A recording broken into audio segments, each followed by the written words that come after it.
It's a team effort. So things kind of shifted. I had to, make a man move, and I told her I was going to support her. I was going to support my kids. And I always had a friend that trained me throughout my school years, and he was a cop. He said, "Tom, you should go and be a cop because I know you would love it." He said it has that team aspect. It's everybody pulling from one rope, and I think you would be good at it. I went on to ride along with him and fell in love. And that's how I got Optimism. But I'll tell you a little bit more about my family. My wife, Amanda K. Johnson, who is truly the strength, the backbone of my family. She is the heart and everything. She is everything to me. So you see this big, strong guy up here. I'm truly nothing without her. She is everything. I have 2 little boys. My oldest, Tommie Johnson IV. He's 8. My youngest, Kyson Lee. Now that kid right there is, my oldest will give you the clothes off his back, but my youngest will probably tell you no when he kick rocks or something. He's a different type of kid. Different type of kid. Okay. So in 2012, I joined the University of Oklahoma Police Department in Norman. Had a great career. I went into it and I talked to my chief there, Liz Woolen, who did endorse me. And I told her that when I get into this, I want to be a chief one day. I want to run a department. That was always my mission.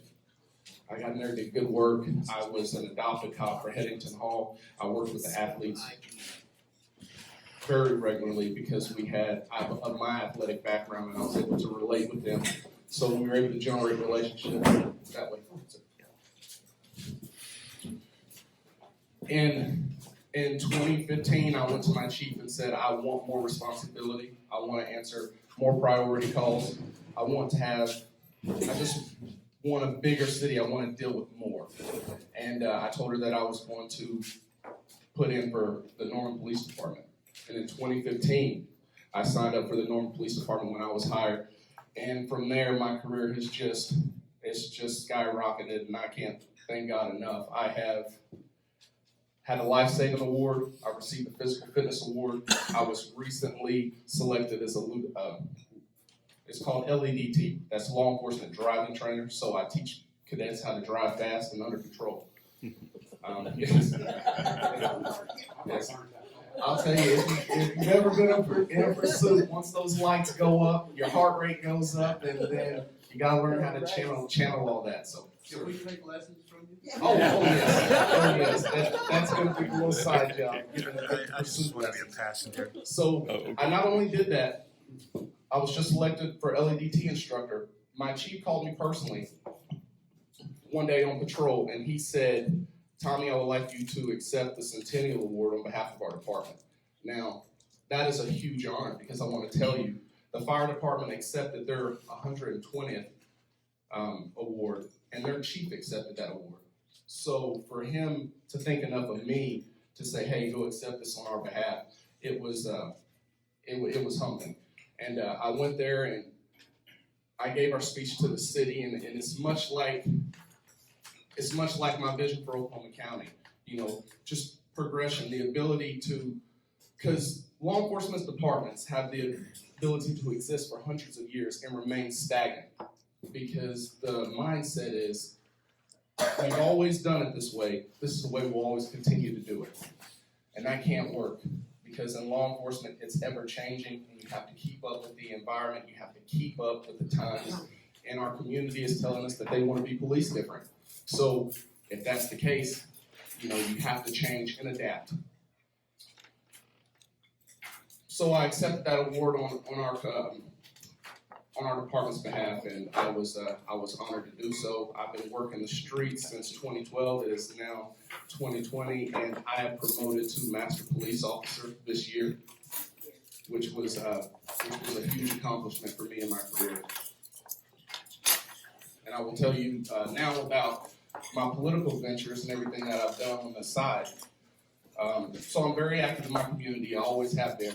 If you want something changed, you have to do it yourself. You can't rely on anybody else to get out there and do it for you.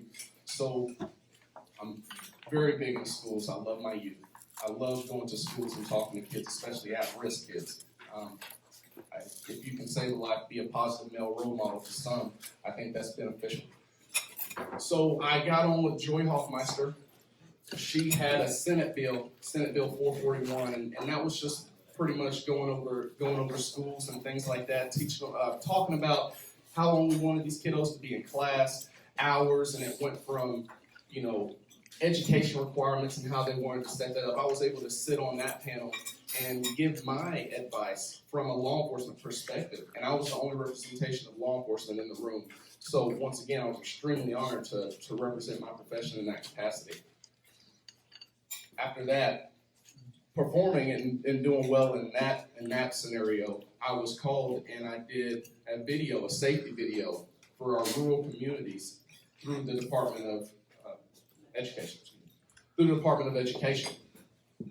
And this video is about ICS. I don't know if you're familiar with ICS, but that is Incident Command. So anytime any big event happens, tornado, mass shooting, whatever the case may be, my message to the listeners or to the viewers was communication, because I believe communication is key. Communication to set up and establish with all the other agencies in the rural areas, so that if something big does happen, we're able to effectively handle the situation by knowing where everybody's supposed to be. So that's a video that I participated in, and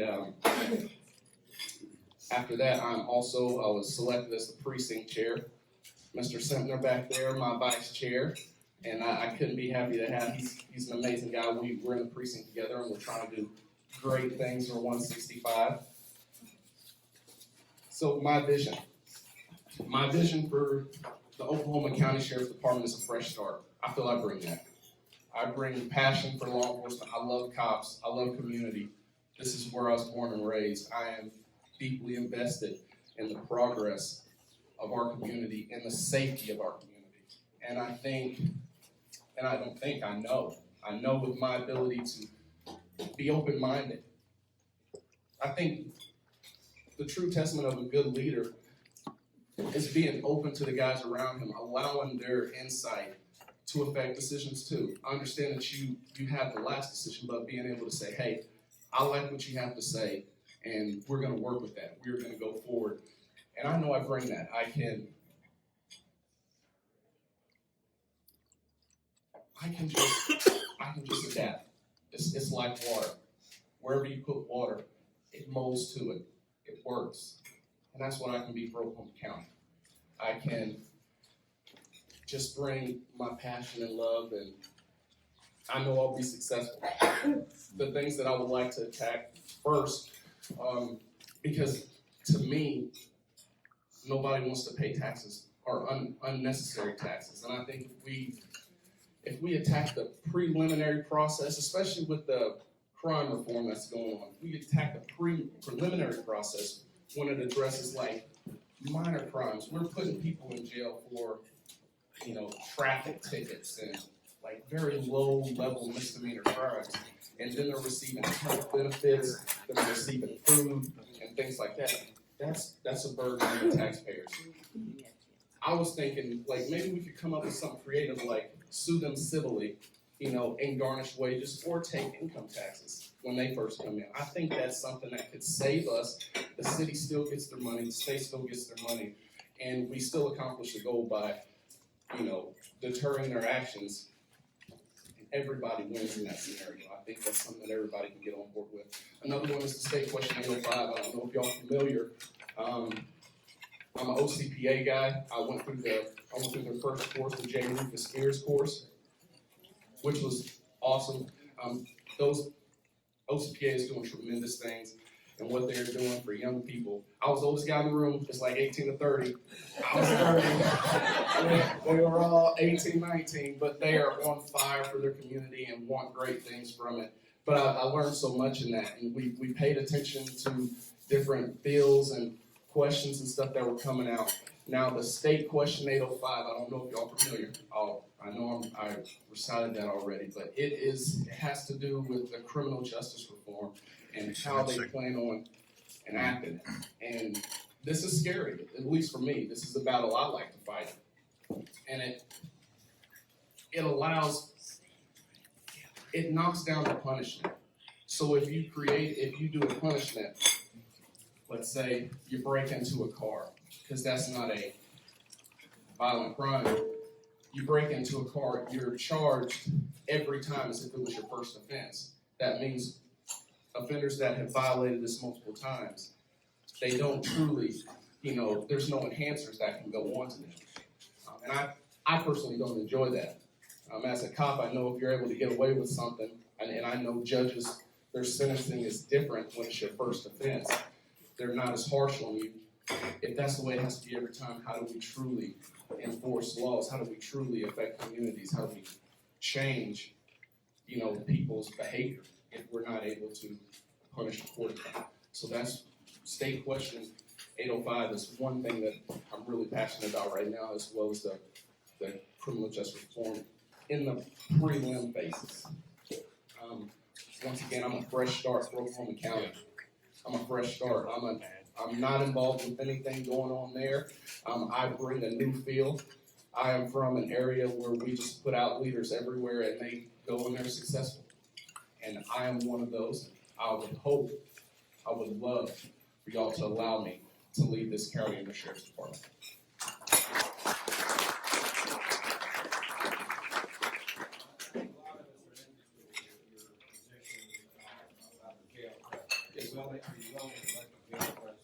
Moving in some direction and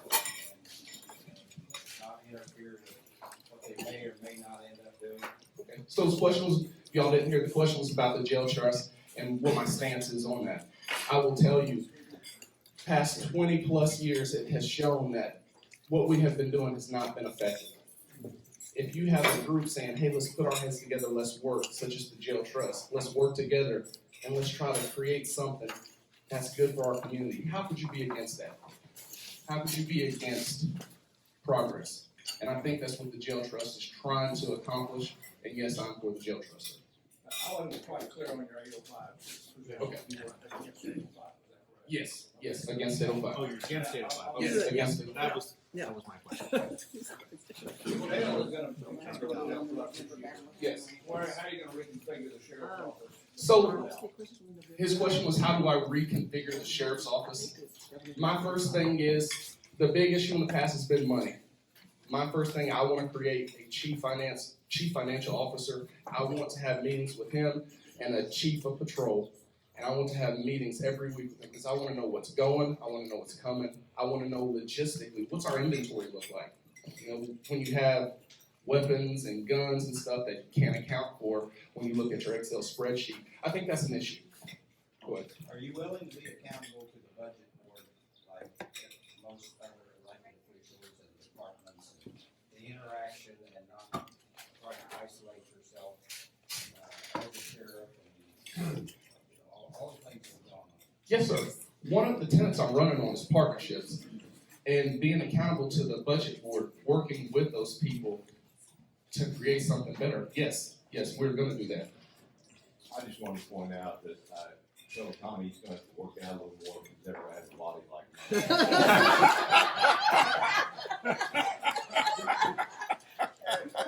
Go ahead. Hey, recently at the Oklahoma County Republican Party convention, Sheriff P.D. Taylor was criticized by the county party for his failure to cooperate with U.S. Immigration and Customs Enforcement. I know you were there because we were sitting next to each other, but I would love to hear your thoughts on the action taken by the county party with regards to Sheriff Taylor's disregard for ICE. Okay, so I will tell you that not cooperating with ICE is a huge mistake. You should have never done that. You should always cooperate with other law enforcement agencies. And we saw the outcome from not doing that. And that's nothing that anybody wants. But what happened at the convention, I thought was positive. This is just one of the times where, hey, you have to call somebody on their mistakes, and it goes back to being accountable. I did not sign it because I'm running against him, and I just didn't want that conflict. So does that answer your question? Yep. Thank you, sir. Really appreciate you being here this morning.